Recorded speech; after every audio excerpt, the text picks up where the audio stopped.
My cat just took a shit. Oh, that's hot. Do you ever look at someone and wonder what is going on inside their head?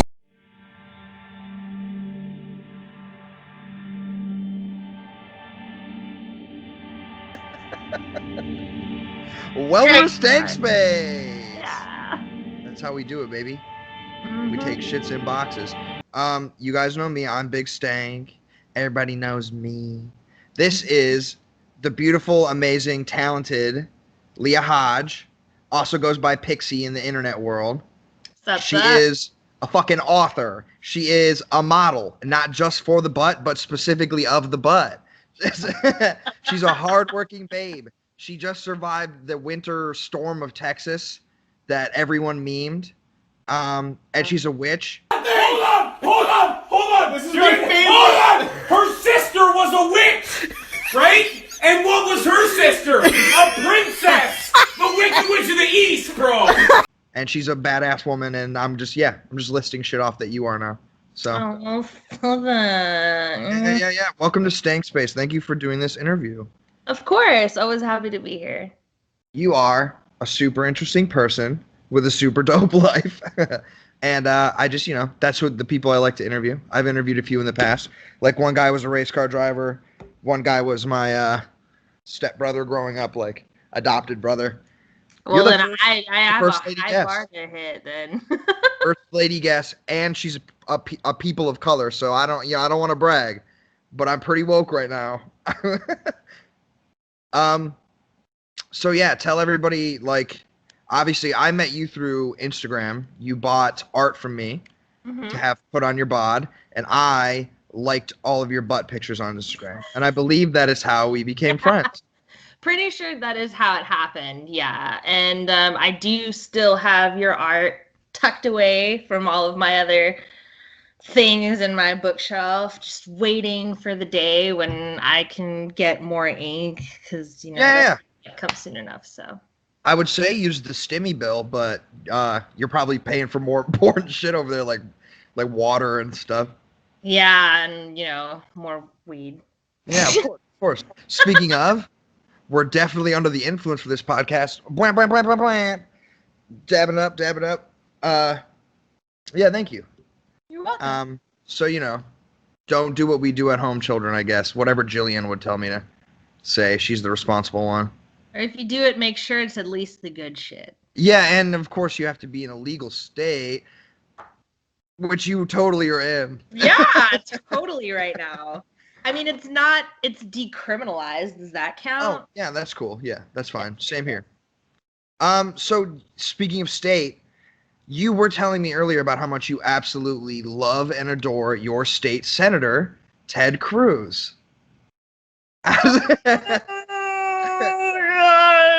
Okay. So here's my overall opinion of Ted Cruz. Yes, that's exactly what I want to know.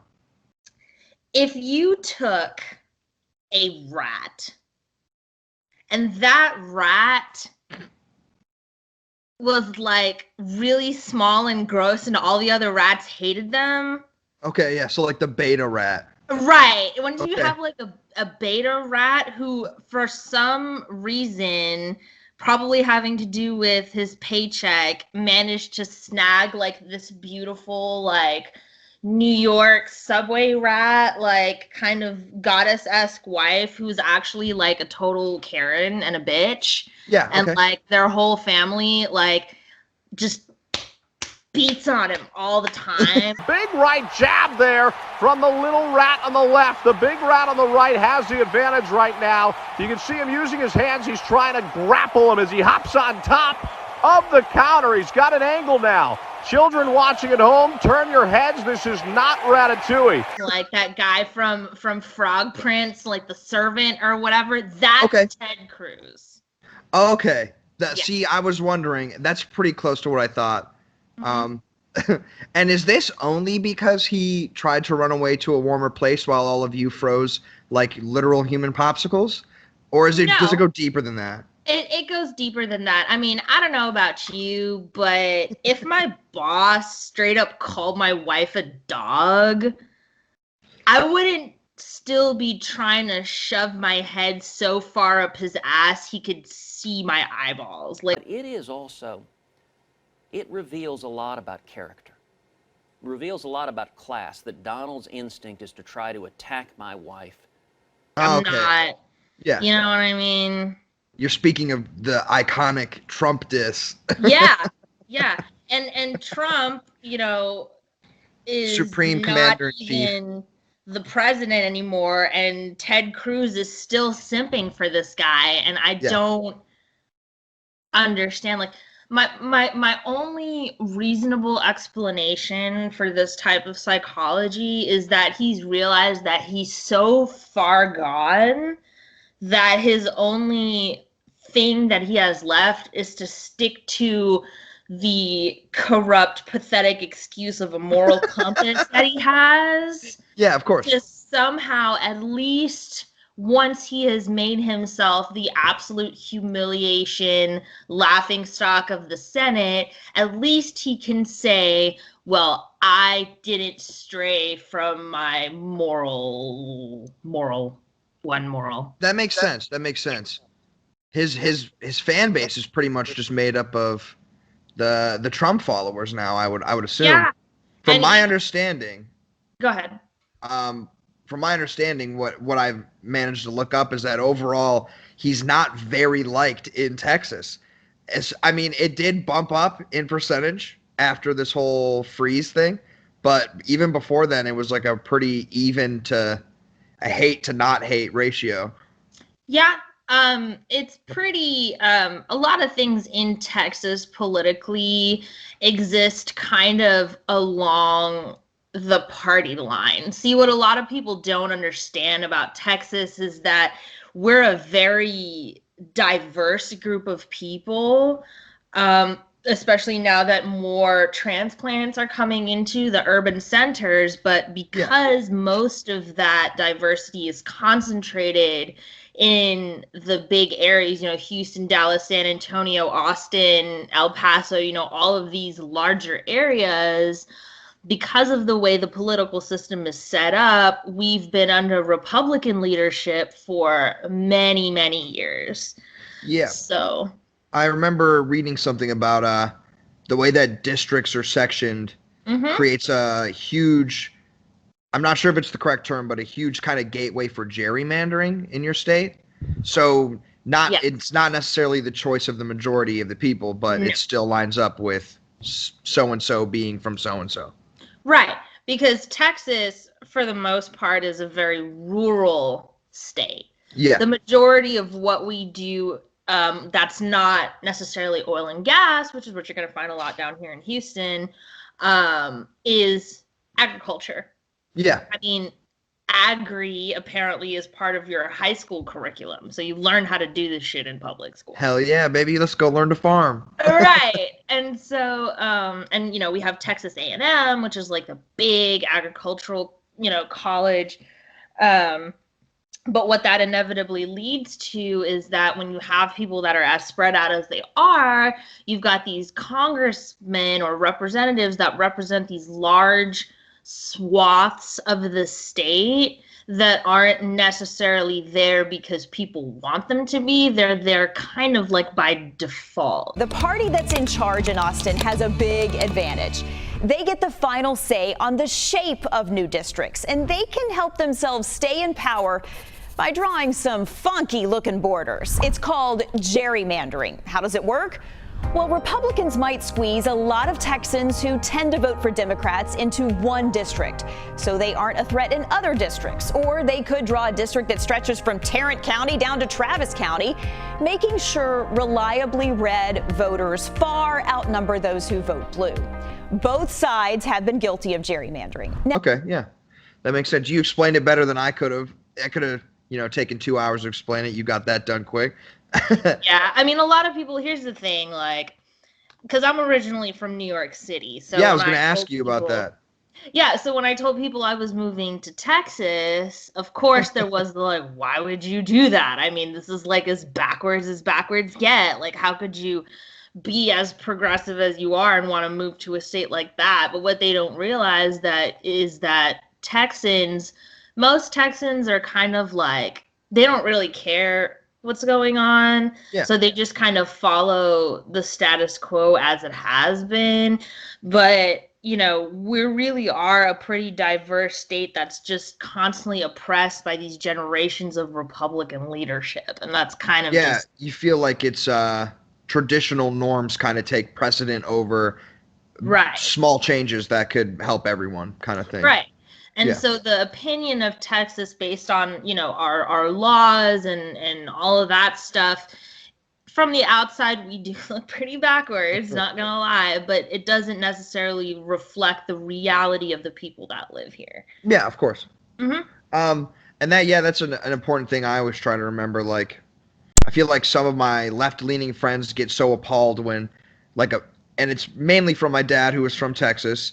Like, I'm really into the Second Amendment. I'm not like a hardcore gun nut, but I feel bad guys with guns means you should probably have a firearm and know how to use it properly. Mm-hmm. But so I kind of have that cross of like my mom being from like Ohio and my dad being from Texas. My mom's whole family's military, so I have like a mix. And so I kind of feel in tune with you on the whole coming from a more left area and then going to a more right area and having both sides expect you to understand shit you might not be used to. But you like I said, I've asked you about I've asked you about a lot of stuff just because you're so good at explaining it to me. I don't live in Texas. I don't understand that shit. But yeah, like, is it crazy? Like, what's the biggest thing you've had to get used to culture-wise coming from Brooklyn, right? Yes. And then going to Houston? Yes. Fuck yeah, dude. Nice. As weird as it sounds, there have been two major things that kind of really hit me when I moved here that I wasn't used to. One is the whole sir and ma'am thing. That's what my dad made us do that. That was not a thing up north. The sir and ma'am thing, super like at the Mason-Dixon line and lower. Like, yeah, I still do it, like even in Walmart, and people would be like, "Oh, you don't have to call me that," or they'd be like super shocked. Right. Yeah, it's been that way my whole life. That was like the first rule my dad implemented when he came here. Was sir and ma'am. Sir and the ma'am, exactly. And you know, I went up to New York last Christmas, and you know, I without even thinking, I was like, you know, going to get a pack of cigarettes, and the guy at the bodega was like, "Here you go," and I was like, "Thank you, sir," and he just kind of looked at me like, "What the fuck?" Like, you lose. I like you literally grew up around the corner. Like, what's the sir thing? Like, yeah, I ain't used to that shit. Yeah. And then the second thing, I think might just be unique to me because I'm from New York City, but it's like people hold the door for you here. And that's like super weird to me. Yeah. I know exactly what you mean. Like when I'm walking into a building and I see somebody coming, I'm like, shit, do I hold the door? Are they too far away? Like, what is the proper spacing? Like, how do we? And then if I hold the door for too long, they just kind of look at me like, damn, okay. Like, you really wanted to hold that door for me. In Ohio, I've noticed it's in the summertime. In the summertime, someone will hold the door for you. But if it's wintertime, nobody's holding a motherfucking door for you. Hold the door for me. The door. Especially if they don't know you. It's not happening. And like, you know, you could be 5 feet away, and that shit's gonna get closed in your face. You know, it's hilarious. In Houston, it's the exact opposite. So in the summer, nobody's holding the door for you because if you open the door, then you're letting the AC out. And if it's 120 degrees outside and it's like 70 inside the building, ain't nobody letting the AC out. Yeah, you're letting the heat in. I hear you. But then in winter, you know, the minute it drops below like 55, it's like the entire city goes into like ye olden day community type vibe, like, yes, we're all suffering, come I will hold the door for you so you can huddle in warmth inside this building. 55, you know, wow, that's great. Have you acclimated? Do you find yourself doing well in both, or have you like become totally used to the southern weather? You know, I feel like, not to like brag or anything, but like I can still wear a t-shirt outside when it's like 60 60. Oh, so shit. I feel like people looking at you weird, like she does witchcraft. No, but like seriously, I mean, here's the thing. One of the reasons why I moved to Houston is because I love the heat, like the sunlight, the heat. I'm like a freaking lizard. Like I will just put me outside in the warmth and I'm good. I don't care how hot it gets. Yeah. But, you know, I also distinctly remember the winter before moving here that it was in New York City at 2 a.m. and it was snowing. And I was outside in a tank top and bare feet and booty shorts. Yeah, you get used to it. Yeah. So it's like, I don't know. It's weird kind of when it gets cold, because here when it gets cold pretty suddenly. You know, it's like really nice during the day and then at night it's just freezing. Yeah. And then it stays cold for like a week and then it's spring. And then That's nice. That's nice. Yeah, and so whenever that happens, I always kind of pride myself on being the only one who kind of like knows what I'm doing, you know what I mean? You can drive and shit, yeah. Right, it's like 40 degrees outside, and I've got my little scarf and my leather jacket and my beanie, you know, like with my hair all up and stuff, and I walk in and everyone's just like, you know, like freezing, like, why is the heat not working? And I'm just like, I'm gonna just leave my scarf on. I think this morning it was like 35. There's frost on my window, and I don't. When it drops under 30, I might grab a coat. But most of the time, I can survive like in a like a you know, a nice little flannel or some shit. Okay, I'm not. No, that's you're too not much. that. Yeah. Okay, that's what I thought. I had to flex a little bit. Now check Not this anymore. out. Not anymore. I've been practicing Maybe like 5 years ago. Not anymore. Oh, okay. I see. So, like, are you a hoodie or a full coat when it gets cold? Oh, hoodie always. Full coat's too much work. That's for real. I'll put on a hoodie, and then if it's like too cold, like I'll pull a jacket on over that. But hoodie's pretty survivable up here, so I'm glad you kept that trait. Yeah, my go-to now is like cardigans. Like cardigans, especially like around this time of year, are perfect because it's like it's not too much. The problem with Texas is that, you know, unlike most other places, you can tell what season it is by how cold it gets at night. So like during the day, even during the freeze, you know, like during the day it was still like 50 degrees as long as the sun was out, but then at night is when everything froze. Yeah. So like in the summer it's awful if you don't have a good AC, because like during the day it's 110 degrees and then at night it's like 97. Yeah. So there's no relief until like November. Yeah, that sucks, man. Sweating in bed is always the worst. Oh, yeah. Well, the first year I moved here, my AC fell out in like March. So I suffered a lot. It was really bad. So, speaking of the big, spooky, crazy, wild Texas storm, I wanted to get I know some crazy shit happened on your block. Yes. Well, I mean, crazier than most. And I just wanted to get your story on what happened. How did it hit you guys? Is everything all right? I know you're doing okay, obviously, but there's some shit that got fucked up. I know that. Oh yeah. That was hold on. I need to. Of course. All right. So boo. Yeah, and and I want to remind the audience I'm speaking with a survivor. Want to know what you're playing for? Of the 2020 Texas, I don't know, 2021, 2020. What year is it? I don't know. Oh shit! Yeah, you're right. That was this year. With the 2021 survivor of the Texas snowstorm, one of the few to make it out. Honestly, it was a rough one. Yeah. Go ahead, exclusive right now. Drop the deeds. Drop the bomb. So, I think before I start, let me just say that throughout all of this, everybody knew this was coming. Oh, really? Okay. Oh, yeah. So this entire situation with what happened down here, this is after a week of everyone preparing for the worst. Oh, y'all only got a week, right? Right. Okay. Yeah. I mean, it started as, it's going to be kind of cold, this week in February. So maybe, you know, bundle up. And of course, you know, it comes out in phases. Every time there's a natural disaster impending, it's phases. Same thing with Hurricane Harvey. Like, yeah, first things first, you have the panic buyers, which we saw in the pandemic with the whole toilet paper thing.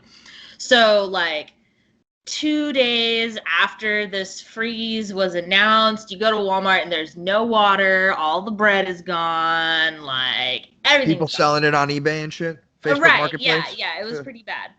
And so like Drew and I were pretty like about this. We were like, you know what, I'm sure we'll find enough to hold us over a couple of days, like the day before it hits, if it hits. Like we were kind of like, you know, whatever about it. Yeah. And that entire week, like the temperatures that they predicted got noticeably lower. Like first it was like, yeah, it'll be in the low 40s, and it was like, yeah, it's gonna be in like the 30s. And then the night before the freeze happened, they were like, everything's gonna freeze, everyone's gonna die. Great timing.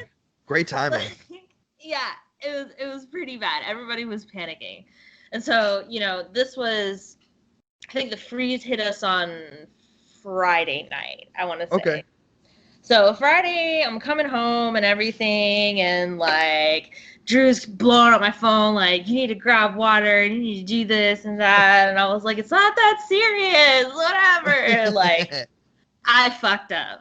Yeah, because for us up north, we're used to that shit. Right, exactly. Yeah. I was like, bro, like, what, it's gonna snow a little bit? Like, ooh. Like, what's gonna happen? Oh, shit. You know?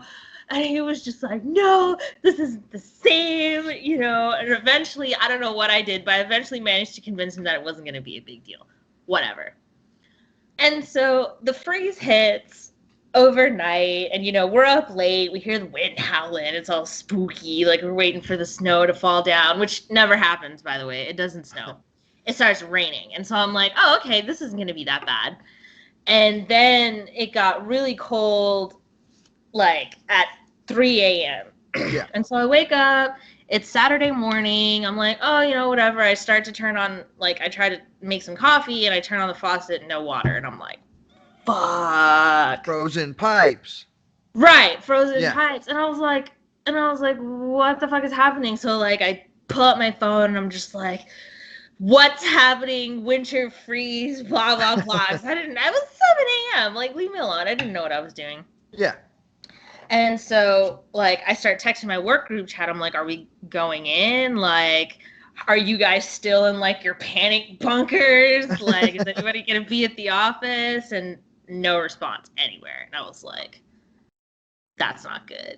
Yeah, cool. Hope no one's, like, dead or anything, right? Right. Like, at this point, I still wasn't really convinced that, like, something bad had happened. I was just like, oh, you know, whatever. And then I look outside and there's starting to be, like, a little bit of snow on the ground. And I was like, oh, this is cool. A little snow. And I have a video where I'm walking out the door with my dogs in flip-flops and there's snow out. And I'm like, oh, look, there's snow. And I'm, like, kicking it with my foot or whatever.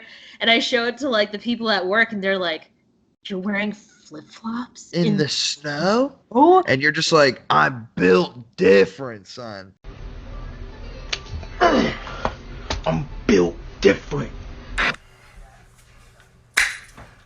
I'm built different. Yeah, I was just like, I was literally outside for 30 seconds. I'm not going to put boots on, like, it was only coincidence that I was wearing the flip-flops. Of course. So anyways, like, we have our little snow day or whatever, and everyone's chill, and everyone's texting each other pictures of the snow.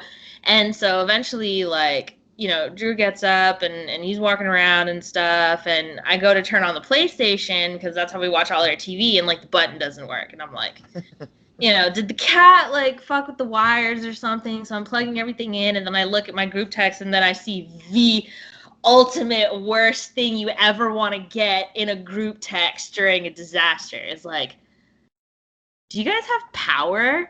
Dun, dun, dun. Yeah, exactly.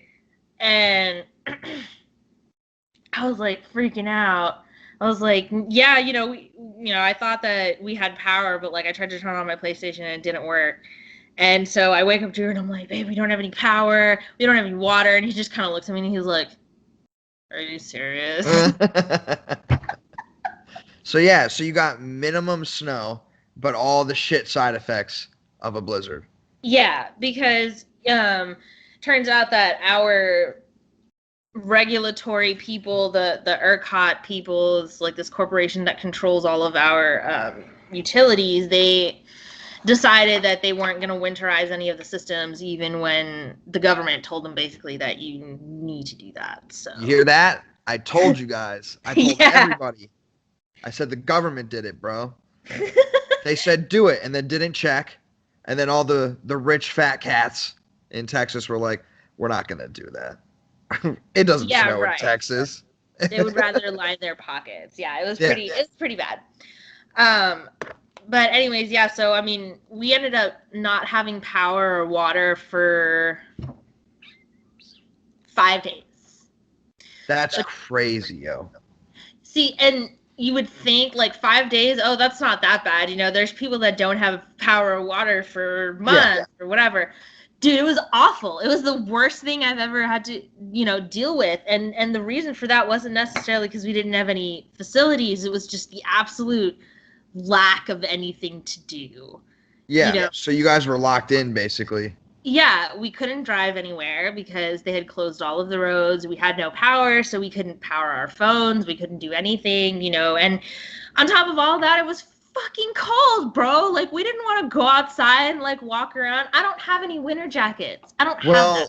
You did tell me that it got pretty warm at a house behind yours. Yes. So tell me all about that. that was pretty crazy. That was a pretty crazy night. So I don't really know what time it was initially, but when it gets dark, there really isn't much to do except go to sleep.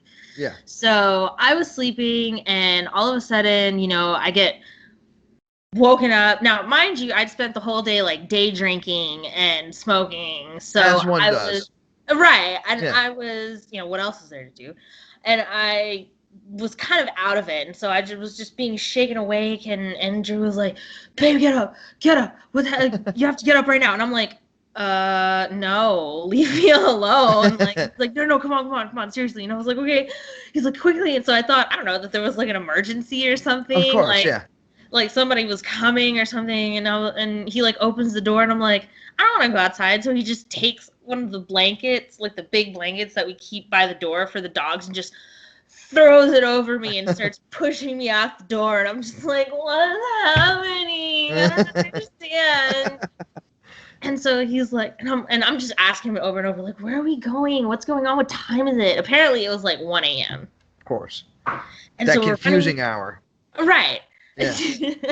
And so we're running down this little side path, and I see like a kind of like a glow in the background, and I was like, didn't you say it was like 1 a.m.? Why is the sun going up?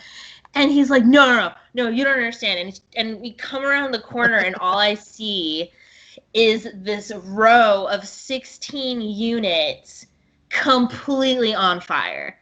Big fire, boys. We're talking big fire. It was huge. Like it started like from the side of the house, and like it had spread to like the other ones. And as we got there, it was finally hitting like the apartments on the last buildings. And of course, I'm like wide awake now. Yeah. Like I'm like, oh my God. And then I like got closer because it was really warm and I was really cold. Damn. So the heat was so intense you could like. Yeah. You could feel it. You could feel it. That whole area. There was like a carport and everything in this area. Like, so it was a pretty open space and there were a bunch of people there. Yeah. It was warming up the whole thing. So was Drew, I assume Drew was so hectic because he was worried your house would soon be on fire then? Oh, no. He really just wanted me to see it. Oh, okay. Even better. Yeah. Better. Yeah, our house was so thankfully the house was 2 houses down from where we were. So we still like got a lot of smoke and stuff, which is what got Drew, like he was on the balcony smoking a cigarette when he saw like the plume of smoke in the background. and he thought that somebody had like started a bonfire in the little courtyard where we're at to like help people get warm. But like when he went out there to investigate and he saw the fire, you know, he ran back to come and get me. He was trying to get some of that hobo food. Yeah. And he was like, oh shit. It's actually a 16-house fire, bro. Like, damn. Yeah, Okay. Well, yeah, I'm glad you guys weren't in crazy danger. You were two houses away from crazy danger. So, you know. That's right. And I think, and now mind you, this happened Tuesday after the first like part of the freeze. So our apartment complex is actually right across the street from the firehouse. Okay. So the firehouse, I'm assuming, was there within a minute of the fire being reported. Now this fire was like it was on its like 7th unit, you know what I mean? And so I started asking one of the people that stood there, I was like, how long has the fire department been here? Because all I saw was a bunch of firefighters standing around not doing anything, just letting the house burn.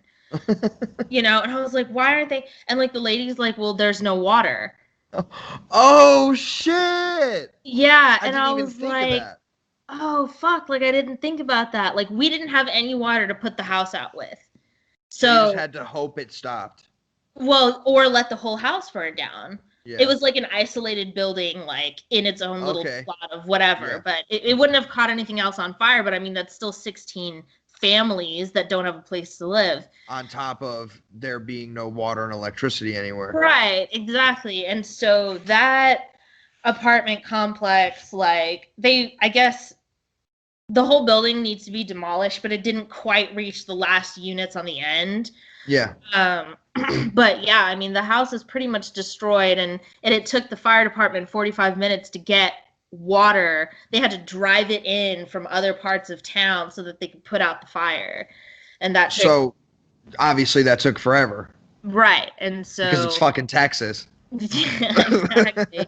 I mean, nobody was on the road, but it was also a frozen road. On top of all of this, we're still dealing with like the storm and the fact that communications are still very frazzled, and like there's no water and all kinds of shit, you know, people not being able to get there and stuff, road closures. So, you know, it's actually one of 4 apartment complex fires in Houston that night that ours happened.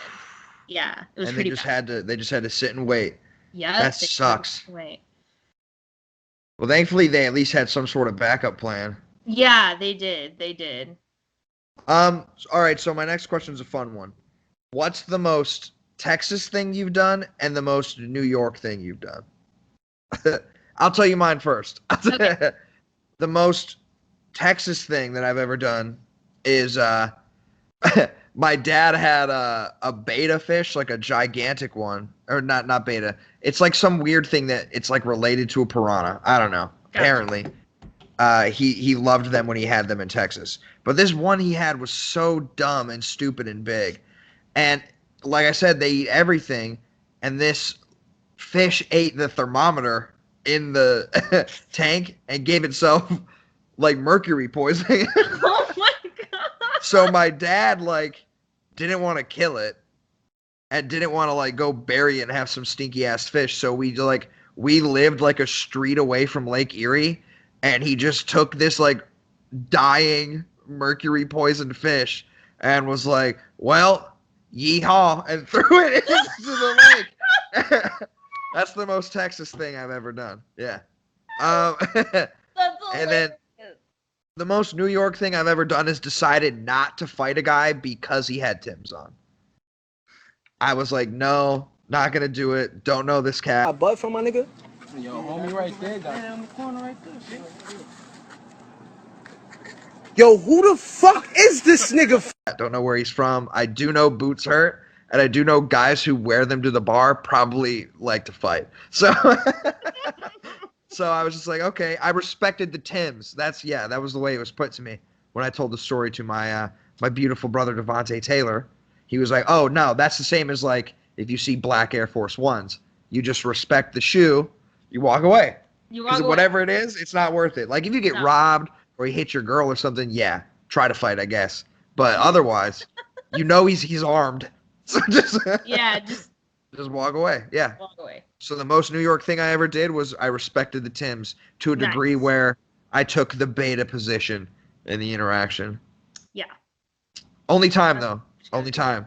Yeah. And if I ever find him again, I'm gonna arm wrestle him for dominance. I believe in you. Yeah, arm wrestle though. Yeah. Nothing else. Yeah. So yeah, your turn. What's the most Texas thing and New York thing you've done? Okay, so the most New York thing that so the most New York thing that I've ever done goes as follows. So the field that I work in, I have to go to construction sites a lot, job sites, just to kind of oversee things or bring things to people if they need them and whatever. And so one day I'm doing this project out in Galveston, which is like this beach area just outside of Houston. Shouts out to Galveston. Yeah. The beach area. What's up? Yeah. And so I drive out there and I realized that I don't have any work boots. And I was like, fuck. You know, frick. Yeah. Right. Gotta have work boots. Gotta have work boots. And so it's hilarious that this is also like a Tim story. So like so I look at the back seat and I see that my best friend had actually bought me a pair of Tims like as a birthday present. And I looked down and I'm like, yes, thank you so much. Like you've been blessed by the Tims. You respect the Tims, you get blessed by the Tims. Exactly. and I had a pair of socks, so like I pull out my Tims and I'm like putting them on or whatever, and it's hot as fuck, but I have to wear a hard hat, so I'm wearing one of these bandanas. So I fold the bandana over, put it on my forehead, like oh shit, geez. Yeah, and I put my hard hat on that has like mad stickers on it and shit, and so I walk out there. And it's a construction site. There's a bunch of like big hairy dudes that are kind of walking around with like grinders and like ton of like, you know, 80s people action movie shit right there, yo. Yeah, and so I just dude's hitting the jackhammer. Oh. Yeah, exactly like that. Yeah. Now, mind you, I'm terrified. Like I look tough on the outside, but like on the inside, I'm like, nobody talk to me. Nobody look at me. I'm just here to drop off these bolts. Like, I don't want to interact with anybody. And so, of course, the minute I get on site, I'm approached by, like, the biggest, burliest, like, Southern Texan, like, 350 pounds of grade A Texas beef. Oh, fuck yeah, full dude. Beard, like, and I'm just like, this is it. This is how I die. Like, I'm going to get murdered in this unfinished construction site by this guy. And he walks up to me, and he's like, crossing his arms, and he's like, you Leah, you got my bolts? And like something came over me. I can't explain it. It was the Tims. It must have been the Tims. The spirit of the Tims. The spirit of the Tims. Because I crossed my arms and I kind of look up and I was like, I got your bolts. Like, where do you want me to put them? And he just kind of looked at me and he was like, obviously not expecting me, like, and I was like, by the way, I need to go over to this and this and this section and look at this and this, and I heard that this and this bolt was not put in correctly, and I need to double check the finishing on this, and he just kind of looked at me like, fuck, like, and I'm pretty sure, right, and the moment that respect was kind of earned, it was like a moment where we kind of understood each other, that bravery was gone. It was like the spirit of New York possessed me for that one interaction. And after that, I was just kind of following him around with my clipboard, like, okay, that's fine. The spirit of the Tims. Oh, got the beefing broccoli, yeah. Brother, look at the tongue, oh my God, look at the tongue. Oh, brother. No. Yeah, exactly. Like that's, you know, like. You threw the beats up and shit? You were like, hey. You know, and like afterwards I was talking to him, I was kind of like smoking a cigarette on the job site, and I was like, yeah, you know, like we were just talking shop, and he just kind of looked at me like, what the fuck? Like. You were accepted into a group of like feral power men. Yeah. All because you wore the Tims. If you didn't have those Tims, Yep. So is that the most Texas thing or the most New York thing? That was the most New York thing. Yeah, it's got to be New York because of the Timbs. Duh. I don't know. I'm fried. Pocket and drawing. Like, this shit gotta stop. It's never gonna end.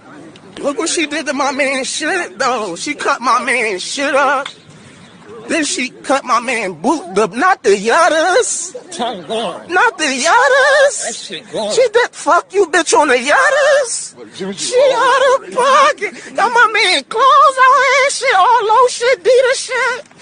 Got my man, yo, she out of pocket. She chopped shoes. She put dead ants in a napkin. Bitches is devious. She said cheater on his butters. Oh! Oh, she put cheaters on her butter. Anyway. No, my Texas thing, God, like, I can't even think of anything that's super Texas that I've done. Punch a cow in the head? No, I would never punch a cow. They're so cute. Well, of course, it would have to be attacking okay, you no, first. Oh, God. Okay, you yeah, there is. Self-defense against a cow. There is a pretty Texan thing that I did the other day. Fill me in. So it involves a possum, multiple possums, and my dogs. Yeah, and an armadillo. Wow. Yeah. I think I know where this is going. Yeah. So, like, I'm walking my dogs one night. You know, Drew's working late, and there's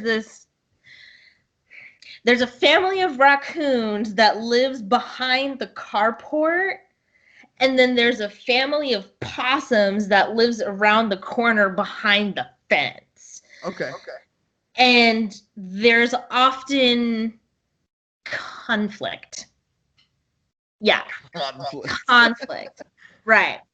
So I have two dogs. One is a pit bull Rottweiler, and the other one is a Chihuahua Dachshund. Of course. And Perfect. right, and so they're both pretty reactive when it comes to wildlife. Yeah. So one night we're walking, and we come around the corner, like where the possum family is, on our way to the area where the raccoon family is, and all of a sudden my dogs like freak the fuck out. And they're running out over to see what's going on because there's like scrabbling behind the fence. And I'm like, you know, like just kind of letting them drag me along. And so like, I look there and there's something like moving on the ground. I'm trying to like hold my dogs back. And I look and it's a possum. And I'm assuming it was an armadillo. Okay.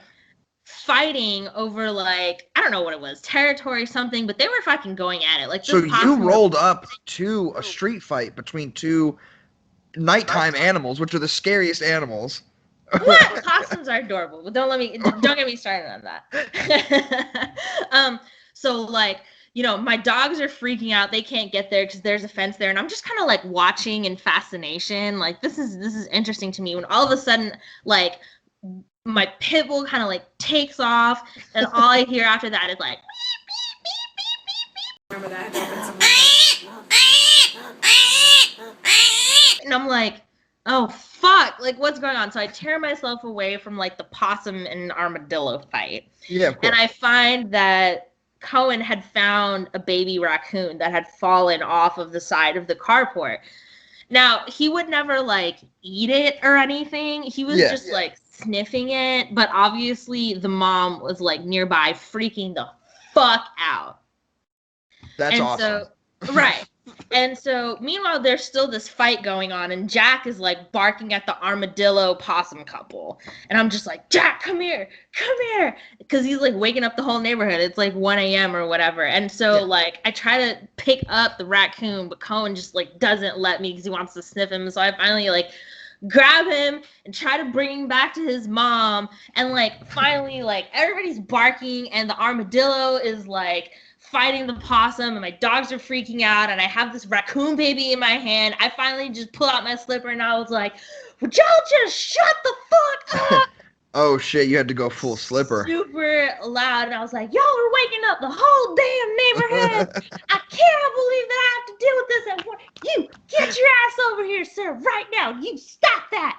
And like my dogs just kind of like come over, and I'm like straddling like my pit bull, and I like put the raccoon over there, and I grab Jack, and I put them back on their leashes, and like I don't know what happened with the possum and the armadillo, but they stopped fighting. I guess they like went their separate ways, and I just kind of like dragged my animals back to my house, and I was like, y'all don't ever do that again. Oh, I got you. And it just dawned on me after a moment, like holding a flip flop with my pit bull and my chihuahua, yelling at a raccoon and a possum and a fucking armadillo at 1 a.m. with like a cigarette in my hand. I was like, oh God. Yeah, I mean, what happened to me? That is also pretty New York, but specifically the animals make it Texas. Yeah, see, if I was in New York, it'd be like a pigeon, a squirrel, and like a sewer rat. You know what I mean? And it would be like 10 degrees outside. The rats in New York terrify me. I've heard scary stories about the rats in New York. Yeah, the first time that Drew and I went to New York to see my family, we saw a rat dragging a pigeon carcass across the train tracks at 32nd Street. Just a whole pigeon. Yeah, and he Damn. just kind of looked at me and he was like, babe, oh my God, that rat's dragging a pigeon. And I was like texting my phone and I was like, oh yeah. And I just kind of like went back and he was like, what the fuck? It's like, it's probably like the 4th time you've seen it, so it's not as exciting. No, honestly, I've never seen that specifically before, but I just saw that and I was like, yeah, that sounds about right. And like, kind of. I'm home, baby. Yeah, exactly. That's fantastic. Tori has always wanted to go to New York, but like when she was younger, she was like, I'm going to live in New York all by myself. And I was like, okay. I mean, I was like, that's the dream you have when she was younger. When we were younger, I guess. Yeah, he says the same thing. He was like, wouldn't it be cool to live in New York? Like, and I'm like, for what, a week and then be homeless? Right. Like, no, it wouldn't be cool. Fuck that. Like, I've lived in New York. I lived in New York for 19 years before I left. And like what, what are you trying to do? Unless you make 6 figures, you can't really live in New York. And it is mainly just because it's like the business city, right? Like every rich person hits the ground there eventually. Yeah, exactly. So, is it similar then in Brooklyn, or did you have like a more normal, like not fucking hyper city like life? So when people think of New York, most people think of like Manhattan, but most of New York isn't really like that. Yeah. Like most of it is just kind of like, even at the northern and southern ends of Manhattan, it gets more residential where you have like the 20-foot high rises with like the apartments on it instead of like the 100-foot buildings with, where I grew up, I grew up kind of in a more lower class part of Brooklyn. Ghetto, hey. Yeah, I from the hood a little bit. Like, you already know. The projects were around the corner, and like I lived on an area called Flatbush, which is like the segregation between East New York, which was like really. Anyone that knows East Coast hip hop knows where the fuck Flatbush is. Yeah. So that's where I grew up, like right in the middle of that neighborhood. And it was weird because like my mom was like the only white lady on the block. Awesome. Yeah, it had its pros and cons for sure. Yeah. But I mean, it was pretty nice. Like we had a little semi-attached 2 floors. It was It was small and narrow, but it was nice, and it was pretty cool. So, did you start your modeling in New York, or did you start that up in Texas? No, that was definitely here. When I started doing that stuff, that was in Houston. Okay. For sure. Is it like, are you glad you did it in Houston? Because I've heard the New York, just like the art scene, modeling scene, pretty much anything that's like left brain, I think that's the right side of it, creative, is like super cutthroat. Like, Wall Street and businessy shit is cutthroat, but like entertainment. It takes a lot to do entertainment and stuff out there. So where would you, but there's more connections. So where would you, if you could do it over, would you do that in New York, or do you like the scene in Texas? The thing about it is, it was a good time, and I would have loved to do that in New York, but honestly, the stakes were a lot higher if I was in New York versus if I was here. Yeah. Like in New York, the amount of success you need to have in order to be able to stay there is not as realistic as it is somewhere in Houston. I mean, don't get me wrong, Houston is still a pretty big city. Yeah. We have our own, Megan Thee Stallion is from Houston, Beyonce's from Houston. Like, this is like, right, we're like a real place. Just yeah. Not, we're not just like some podunk city. So there was definitely a lot of opportunity here. Yeah. But it was in a way where I could still, do that and have a day job and I could get by. You know what I mean? Yeah, so you could do what you liked and then also not starve to death. Right, exactly. I completely understand that. And that's not something that I would have been able to do in New York. In Gotcha. order to have success in one thing, I would have had to completely give up the other thing. Yeah. So it was a good decision mental health wise and shit, which is I respect that completely. It is like most of my art for some reason sells on the West Coast. I don't think maybe, I have like a weird style anyway, but like it's hard out here like just to get anything like I don't think I'd ever be in a museum obviously, but like I mean like tattoo wise I sell my art, that. So like everyone who's bought stuff is either local like in my city or like like I've had 2 people from Texas, including you, a couple people from California, like, which is cool. But I definitely have more success selling my shit on the West Coast side of things. Like it makes packaging and sending it through the mail worth it. Yeah.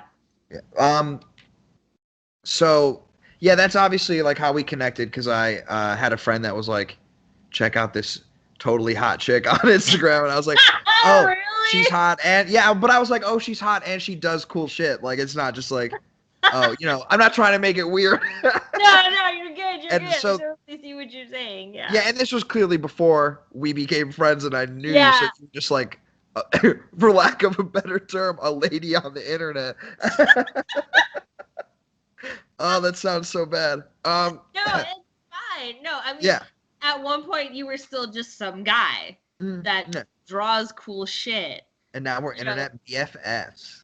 Yes, exactly. Yeah, I don't know. Sometimes it just happens like that. Fun journey. But that's what I was gonna compliment on the fact that like you looked like you were like doing cool shit and having fun. And so that's kind of like what pulled me in, and I was like, fuck yeah, I want to make art for this person. And then you sent me the coolest package ever.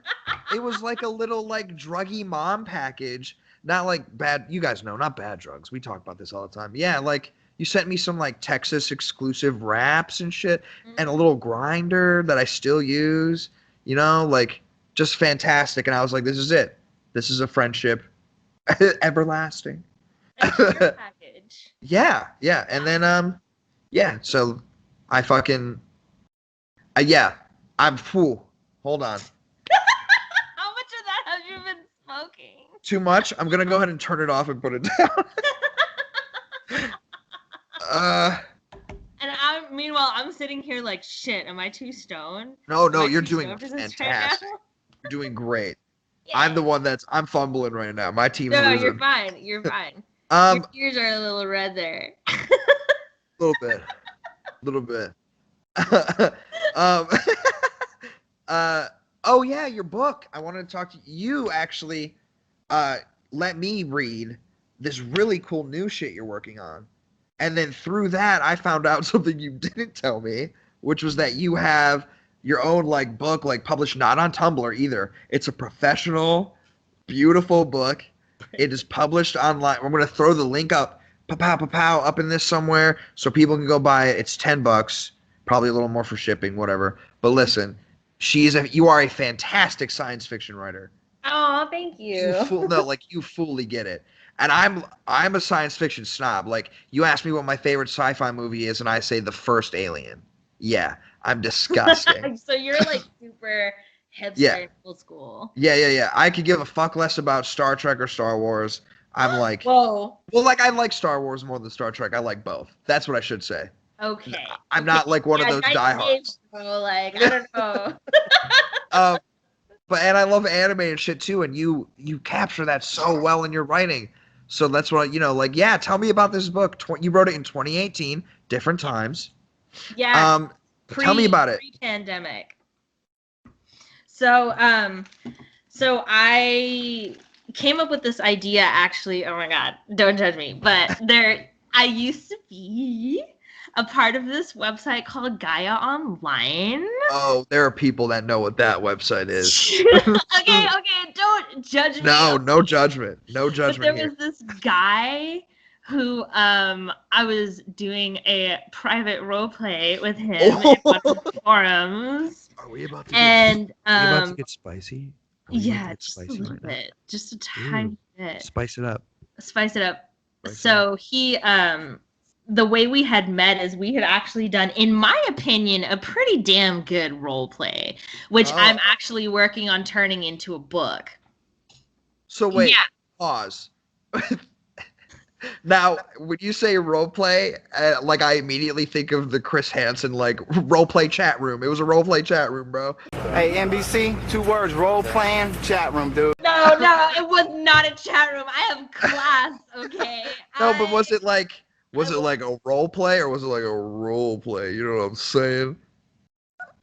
Even a little bit of both. Don't make me say it.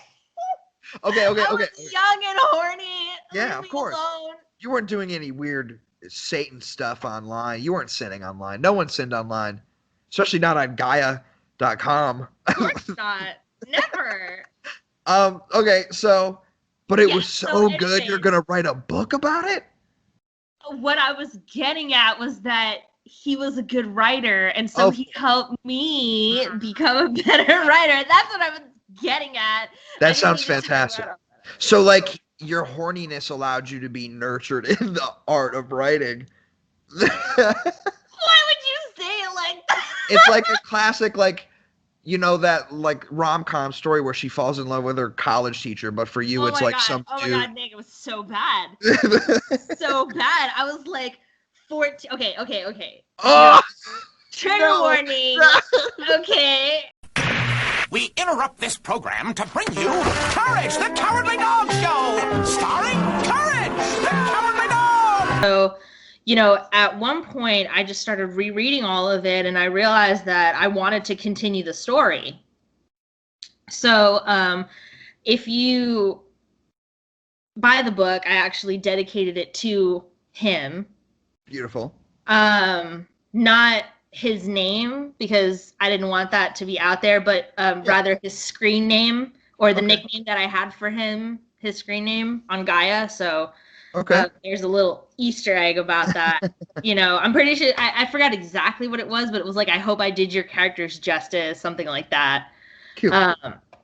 But that's basically how that came about. And what I liked about our role plays, particularly the ones that I had with him, is that we both had some pretty creative ideas, more than your typical like master slave or like this like cheesy ass like online role plays that you always do. Our concepts were pretty interesting, and he was a pretty interesting guy. And so you connected with him on a level where you just you evolved your writing skills. Yeah, and this mutual liking of each other. I like that. That's awesome. Yeah, he was just a cool part of my past, I guess. Just a sweet little flame in the distant past. Yeah, kind of. And I feel like dedicating that book to him is kind of like, I use that as an excuse to kind of find out where he is, maybe thinking I could send him a copy or something like that. But yeah. I think just knowing that it's out there and kind of like, like it's even cooler than I thought. It's something you created with someone you love, which is like even fucking awesome, like even more awesome. And he doesn't know it. He doesn't know it. He has That's no even idea. better. That's even better. A weird literary love child floating out there in the ether. Be with careful, an guys. old flame from my past. I don't know Some if of this them makes sexy the book talks any more back in the interesting. past. Okay. Someone's gonna take that shit, dude. If someone took my sexts and made a fucking book. No. In our defense, that book that's out right now is only part 1 of 4. And throughout this story, especially since I'm the vast majority of it, I'm kind of doing it on my own creative terms. Like, I think that it's far enough removed from him that if there was any kind of like weird hanky-panky that went on in there, like it's not necessarily having anything to do with him. It's just like my sick, twisted brain. Yeah, so you took characters and concepts and you created your own book from it. I kind of fleshed them out, Yeah, I love that. That's a great idea. I wish more people will do that. Start writing books based on your old sexts from Gaia Online. Oh God! And you know the worst part is I have so many, and like I remember all of them. I do. Like, I remember, I probably couldn't find any of these posts anymore if I went out and looked at it. I mean, this was 10 years ago. You know, it's really hard to backtrack that kind of stuff. Yeah. But I still remember every single story, like every single one that I enjoyed. It's like a photographic memory, but for things that I've read. That's awesome. So, yeah, if I read stuff, like, I'll always remember, like, at least most of it. You know what I mean?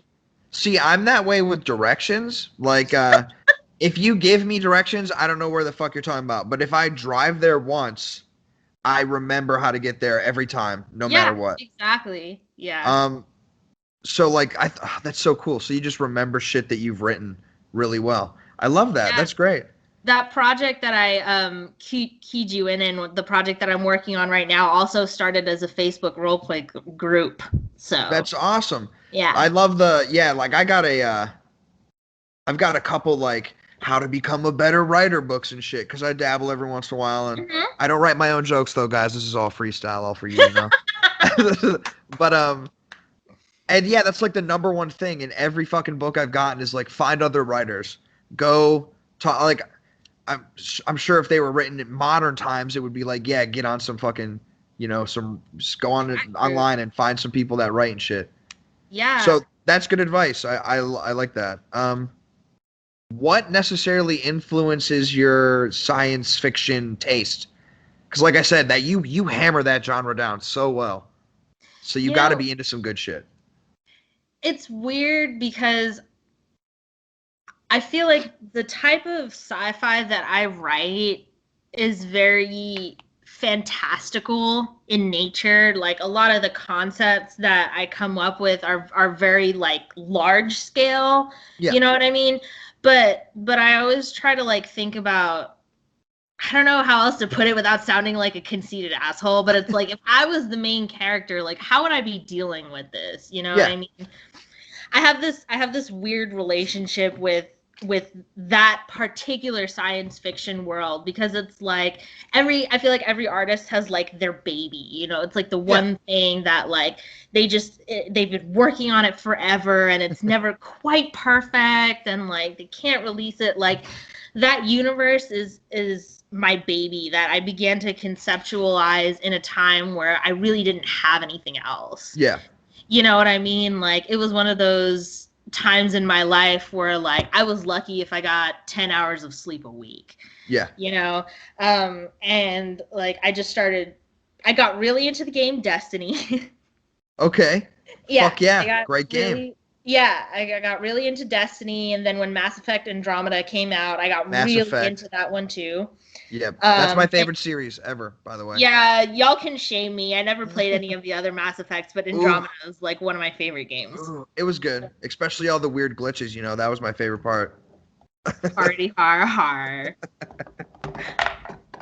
It was pretty glitchy. Yeah. So and you know, just watching it and kind of being influenced by these different science fiction worlds. You know, I was really into Horizon Zero Dawn and like all of these kind of